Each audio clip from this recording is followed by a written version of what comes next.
Okay, I want to do this real quick because it's gonna back up some things that I've been trying to tell people. We see here a picture of George Washington. It's a very famous stance. We see it's at a political rally, people around it. We see the stripes and all of that. But what you don't understand is that this is 1938, and this is with Adolf Hitler. Now, why do you think that Adolf Hitler would be having a huge picture of George Washington? Do you think it's because we're allies of Germany? Possibly. That would make sense. But I would ask you to find at the same time a picture of Adolf Hitler or whoever the German chancellery was at the time in the United States. Okay? That's not the case.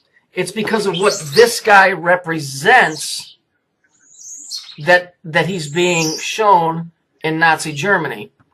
Okay? And it has nothing to do with the freedom of the United States as you understand freedom. But I'll let you watch this little clip, and then you'll start to get an idea of what this real society is, the things that are on the ground, the things that are coming, and a repeat of history, except 1,000 times worse. No, worse than that. Okay? Let's watch this small clip. In the wake of the occupation, the SS becomes deeply involved in the first sterilization campaign to be waged on grounds of race. In a joint operation mounted by the Gestapo and Genetic Health Courts, 500 children of mixed race, the offspring of black French soldiers, are seized and sterilized.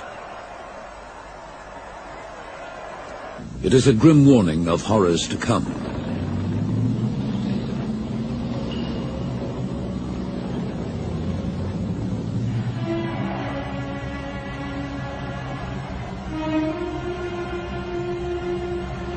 By now, the racial doctrines of National Socialism have found ardent support far beyond the frontiers of the German Reich.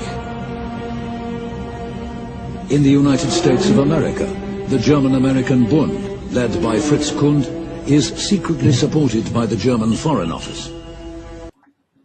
So here, they're telling you that the United States was already secretly backing Nazi Germany. I got news for you people. Some of you already know this. A lot of you guys are really, really smart. And a lot of you people that are on here that are bullshit artists that are working for the other side. Yeah, Queenie Cameron, Covenant of Love. The list goes on and on. But those are two names of a couple of dickheads that come to mind. Yeah, dickheads. Yeah, think about it. Look at a German helmet. I'm not trying to be funny. Look at a German helmet. It represents the penis. It's a dickhead. That's why Darth Vader was wearing one. Okay, again, we go back to the sexual thing. You know, you're either a big pussy or you're a dickhead. Ever heard those phrases before? It's because that's what it's all about. Okay, so you're either a big pussy or you're a dickhead. But here we see Washington in a Nazi collaboration, and they're all there, and they know who this guy is because what does he represent? He represents a certain organization, a certain theology. And so you have to understand that the war that was fought was just something to keep you busy, to make you think that there's enemies, but there's really not. It's all-star wrestling. It's professional wrestling. We beat each other up, and then we go out because we convinced everybody that we're really enemies, but we're not. We killed some of your guys, you killed some of ours, but we got our agenda through. There are no winners, there are no enemies. There's only us and them. This is the oldest story. It's the oldest story in the world. We convinced them that there's good and bad. There's not. There's us and them. And this picture right there, and the stance, if you know what I'm referring to, will make it perfectly clear. Because when people go to vote, if you really think that the guy that's in there now has your best interest, or the guy that's going to be in there, I don't care about politics. Politics is the lowest form of occultism there is.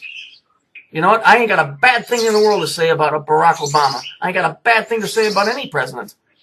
Because they never had anything to do with anything anyway. What you're looking for is far, far, far beyond that. That's where you need to start looking. You want to find something holy? Make it you. Make it you, because it doesn't exist in the church. It has to come from you. It's between you and the Creator, not this.